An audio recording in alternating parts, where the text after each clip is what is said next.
तुमचं अगदी मनापासून स्वागत आहे. बटाटा वेफर्स बनवणं सोपं असतं, पण पसरवताना मात्र जीव निघतो, हो ना? चिकट चिकट होतात, गरम असतात, वेळ खूप लागतो आणि ऐनवेळी मदतीला कोणीच नसतं. आणि खरं सांगायचं तर आपण 5 किलो वेफर्ससाठी कोणाला तरी मदतीला बोलवलं तर तेच आपल्याला 10 किलोच्या वेफर्ससाठी पुन्हा बोलवतात. म्हणजे सगळं वेळखाऊ.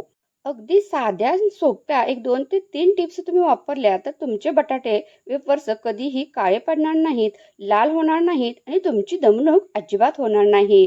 कारण बरेच 99% महिला या चूक नक्की करत असतात. तर आज हेच सिक्रेट आपण पाहणार आहोत की पांढरे शुभ्र आणि खुसखुशीत वेफर्स होण्यासाठी कोणत्या टिप्स वापरायच्या आहेत. आणि सर्वात महत्त्वाचं म्हणजे तुम्ही एकटेच 10 किलोचं नाही तर 20 किलोचे वेफर्स अगदी झटक्यात बनवाल. चला तर मग लगेच व्हिडिओला सुरुवात करूया.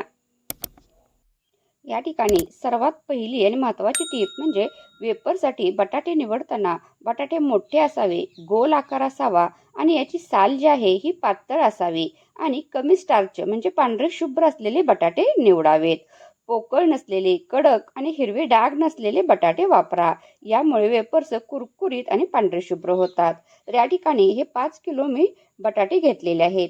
याची वरची साल काढून घ्यायची आहे आणि साल काढल्या काढल्या हे बटाटे जे आहेत हे पाण्यामध्येच टाकायचे आहेत. वरती असे ठेवायचे नाहीत, नाहीतर ते काळे पडतात. आणि या पाण्यामध्ये आपण थोडीशी तुरटी फिरवून घ्यायची आहे. बरेच जण यात तुरटीची पूड टाकतात, तसं टाकायचं नाही. अगदी थोडीशीच तुरटी अशी फिरवून घ्यायची आहे, म्हणजे याला काळपट पडत नाहीत. आता आपण जे खिसणीने वेफर्स आपण पाडणार आहोत त्या परातीमध्ये सुद्धा असं पाणी घ्यायचं आहे आणि त्यामध्ये सुद्धा थोडी अशी तुरटी फिरवून घ्यायची आहे आणि या पाण्यामध्येच डायरेक्ट आपण वेफर्स असे पाडायचे आहेत. तुरटीची पूड आपण अजिबात टाकलेली नाही, तुरटी फक्त फिरवून घ्यायची आहे. तुम्ही जास्त जर पूड टाकाल तर ते तरी सुद्धा आपले वेफर जे आहेत ते लालसर बनतात. तर अशा प्रकारे आपण पाण्यातच वेफर्स पाडायचे पण पाण्यात आणि हे ठेवायचे पण पाण्यातच.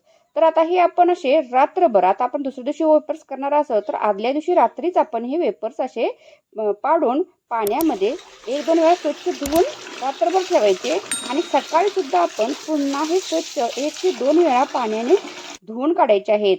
यामुळे आपण जे तुरटी वगैरे फिरवलेलं असतं तर ते तुरटीचं पाणी आणि जे स्टार्च असतं ते पूर्ण निघून जातं आणि यामुळेच आपले पांढरे शुभ्र असे हे आपले वेफर्स तयार होतात.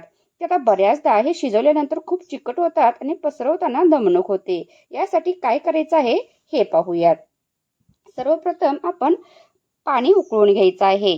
पाण्याला उकळी आली की टेस्टनुसार या ठिकाणी मीठ टाकायचं आहे. मीठ थोडं जास्त प्रमाणात टाका, कारण त्या पाण्याच्या अंदाजाने टाका. त्यातून आपण वेफर्स काढून घेणार असतो शिजलेले.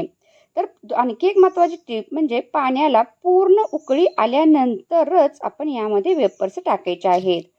तर या ठिकाणी पाहू शकता पूर्ण पाण्याला उकळी आलेली आहे. आता यामध्ये आपण हे वेफर्स टाकायचे आहेत.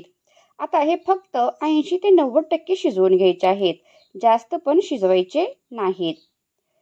तर या ठिकाणी अगदी 1-2 वेळा असं मिक्स करून घ्यायचं आहे आणि झाकण लावून याला छान अशी वाफ येऊ द्यायची आहे.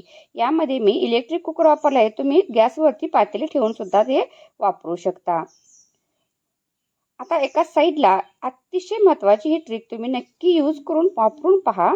बर्फाचं पाणी घ्यायचं आहे, मोठा असा टब घ्यायचा आहे आणि यामध्ये थंडगार बर्फाचं पाणी साईडला ठेवून घ्यायचं आहे. आता आपलं हे वेफर्स बऱ्यापैकी शिजलेले आहेत. आपण हाताने थोडं टेस्ट करून पाहायचे आहेत की हे शिजलेले आहेत का. थोडेसे साधारण कच्चे वाटले म्हणून मी पुन्हा आणखी झाकण लावलेलं आहे. आता हाताने आपण चापसून पाहायचे आहेत. तर हे एकदम मऊ झालेले आहेत, जास्त पण शिजवून द्यायचे नाहीत. आता हे आपण पाण्यातून काढायचे आहेत आणि हे जे आपण थंड पाणी घेतलेलं आहे या थंड पाण्यामध्ये हे डायरेक्ट वेफर्स चाळणीमध्ये नितळून थंड पाण्यामध्ये टाकायचं. तर यामुळे काय होते, जी एक्स्ट्रा शिजण्याची प्रक्रिया आहे ती तिथंच थांबली जाते. शिवाय हे थंड पाण्यामध्ये टाकल्यामुळे हे वेफर्स एकदम थंड होतात आणि जे आपण गरम गरम जर असे एखाद्या पाटीमध्ये किंवा चाळणीमध्ये तसेच ठेवले तर आपण कधीही कोणी जर झालं तरी आपण अगदी वरती आपल्याला गच्चीवरती जाऊन वेफर्स उन्हात घालावे लागतात. तिथे जाईपर्यंत हे वेफर्स एकमेकाला एकदम घट्ट असे चिटकून बसतात, कारण गरम असतात त्यामुळे ते एकमेकाला चिकटले जातात. जर तुम्ही ही ट्रिक वापरली तर ते तुम्ही थंड पाण्यात टाकले तर ते अजिबात एकमेकाला चिटकत नाहीत आणि निवांत आपण सगळे वेफर्स एकदम शिजवून घेऊन एकदम एकदम आपण नंतर पसरवायला गेलो तरी सुद्धा काही प्रॉब्लेम येत नाही. अजिबात हे चिकट होत नाहीत, हाताला भाजत नाहीत आणि सहज आपण हे पसरू शकतो. तर नक्की ही ट्रिक वापरून पहा. तर कमेंट करून तुम्ही नक्की कळवा की तुम्ही हीच ट्रिक वापरता की आणखी काही जरी तुम्ही वेगळं काही बनवत असाल वेगळ्या पद्धतीने तरी सुद्धा तुम्ही सांगू शकता कमेंटमध्ये. तर या ठिकाणी आता हे थंड पाण्यातून आपण सर्व वेपर्स काढून घ्यायचे आहेत आणि अशा पद्धतीने आपण हे सर्व वेपर्स शिजवून घेऊन हे पाण्यातून काढून घ्यायचे आहेत. कोणत्याही क्षणी व्हिडिओ थोडा जरी आवडला तर प्लीज व्हिडिओला लाईक करायला विसरू नका. अजूनही चॅनलवर नवीन असाल, चॅनलला सबस्क्राईब केलं नसेल, प्लीज चॅनलला सबस्क्राईब करा आणि शेजारील बेल आयकॉनची घंटा प्रेस करा, जेणेकरून तुम्हाला अशा नवनवीनचे नोटिफिकेशन मिळत राहील. तर हे पाहू शकता तुम्ही, मी सर्व वेपर्स असे शिजवून घेतलेले आहेत. तरी सुद्धा हे वेपर्स एकमेकाला अजिबात चिकटलेले नाहीत, एकदम सुट्टे सुट्टे असे हे झालेले आहेत. मग आता सांगा, आपल्याला कोणाच्या आता मदतीची गरज आहे का? निवांत आपण आपल्याला जसा वेळ मिळेल तसं आपण हे छानपैकी पसरवू शकतो. लगेच आपण आता हे पसरवायचे आहेत. अजिबात चिकटलेले नाहीत. पाहू शकता मी असे ओतलेले आहेत खाली साडीवरती किंवा प्लास्टिक शीट वापरून जरी तुम्ही हे पसरवलं तरी चालू शकतं. कडक उन्हामध्ये 1 ते 2 दिवसात आपले हे वेपर्स लगेच तयार होतात. फक्त पसरवत असताना एकावर एक ठेवायचे नाहीत, अगदी सुट्टे सुट्टे एक एक एक एक असे आपण पसरवायचे आहेत. तर अशा प्रकारे किती पांढरे शुभ्र आपले हे वेपर्स झालेले आहेत पाहू शकता. आणखी एक महत्त्वाची टिप सांगायची राहिली ती म्हणजे शिजवत असताना पाण्यामध्ये सुद्धा बरेच जण तुरटी फिरवतात. तर शिजवत असताना जे आपण शिजवण्यासाठी पाणी ठेवलेलं असतं यामध्ये तुरटी अजिबात टाकू नका तुम्ही. उलट आपण जे रात्रीभर पाण्यात ठेवलेलं असतं तुरटी फिरवून तेच पाणी स्वच्छ प्रकारे आपण 2-3 वेळा धुवून ते तुरटीचं पाणी काढून टाकायचं असतं. त्यामुळे शिजत घालताना तुरटी टाकू नका. त्यामुळे आपले वेपर्स हे तळत असताना लाल होतात.